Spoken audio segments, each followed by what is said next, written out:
নেড়ে দিই। দিয়ে দাও।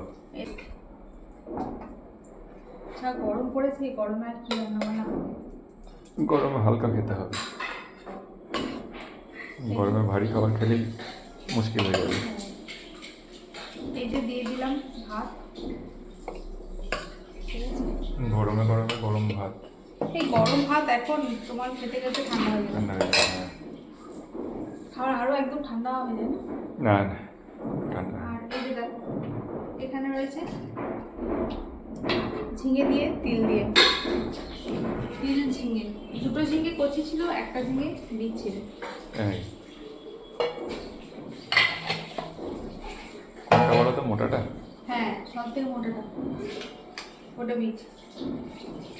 দিয়ে দিলাম। হ্যাঁ, এটা দিয়ে খুব ভালো লাগে। তোমার কেমন লাগে জানি না, মায়ের আমারও খুব ভালো ভালো লাগে। তিল খাওয়া তো ভালো, ঝিঙে খাওয়া ভালো, এখন কম তেলে রান্না হয়ে যায়। এটা অল্প তেল লাগে একটুখানি। ঠিকই আছে। খাবো দেখো, না হবে। না, আর এই যে এটা ইয়ে করবো, তোমাকে এখন দইটা দিতে দেবো, খাবে? টিফিন খাওয়া তো হয়ে গেছে। তাই খেয়ে নেবো। আর এখানে রয়েছে মাছের টকটা গরম করবো, ফুটিয়ে রাখি।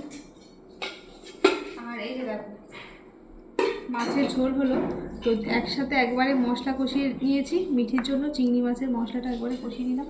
এই মশলাটা দুদিনের রান্না করবো, আজকে একটু করবো আর কালকেও একই মাছ দিয়ে একই মশলা দিয়ে আমরা মাছ ভেজে ফুটিয়ে দেবো। তাছাড়া এইটুকুর জন্য রোজ রোজ রান্না করতে আর ভালো লাগছে। আগে করতাম, রোজ রোজই করতাম, দেখি না একদিন করলাম এইভাবে, তারপর এইভাবেই করবো। একদিন মশলা কষিয়ে দুদিন রেখে দিই। কাজ হয়ে গেলে কোনো সমস্যা নেই, কাজ তো হয়ে যাচ্ছে। আর এই যে দেখো, এখানে রয়েছে যে মাছের ঝোল, পটল দিয়ে, রুই মাছের ঝোল। হ্যাঁ আলু দিয়ে মাছের ঝোল।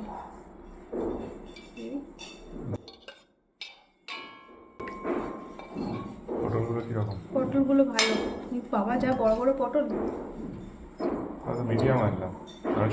এর থেকেও বড় ছিল, ঠিক আছে। হ্যাঁ, এটা মিডিয়াম সাইজটা। আচ্ছা, আর এটা তুলবো কীভাবে? হাতাটা নিয়ে না, হাতটা দিয়ে দিই। আর টকটা গরম করবো, করে তারপর দেবো। ফ্যান জ্বালিয়ে খাবারটা একটু ঠান্ডা করে দেবো, নাহলে গরমের সময় তো কিছু হবে না যদিও। হ্যাঁ, ঠান্ডা না করলে কি, ওপরে ঢাকনাটা খুলতে পারে না যদি একদম গরম থাকে, এইটে যায় ঢাকনাটা, এই জায়গায়। তারপর মিঠি চিংড়ি মাছটা ভাজা আছে, মাছটা রান্না করবো।